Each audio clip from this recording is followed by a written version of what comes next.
How to pay for Spotify Premium on iPhone. Hi everyone, welcome back to the channel. In today's video, I'll simply guide you through the steps on how you can pay for Spotify Premium on iPhone. So just make sure to watch the video till the very end.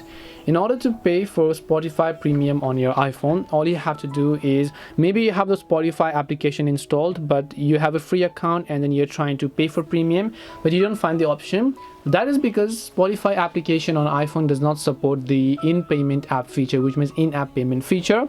And to make this process possible, you just have to open up your browser. That's the only way to go. Open up your Safari browser, go to spotify.com and then sign into your free account. Now that I've signed into my account, you want to upgrade to Premium, then you can just tap the gear icon from the top right, go to this option called Premium option. Once you go to the Premium option, you'll be able to see different type of plans that you want. Just select a plan that you like, tap the Get Started option next to Premium. Now you can just select PayPal or credit or debit card. Once you've done that, make sure to enter your payment details and then you can pay for Spotify Premium in that way. Once you pay for it, if it doesn't load on the app, try to re-log out and then re-log in back again to fix the problem.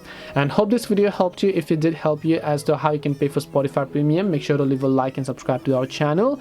If you have any questions, then feel free to leave them down, of course. Thank you for watching and see you soon in the next video.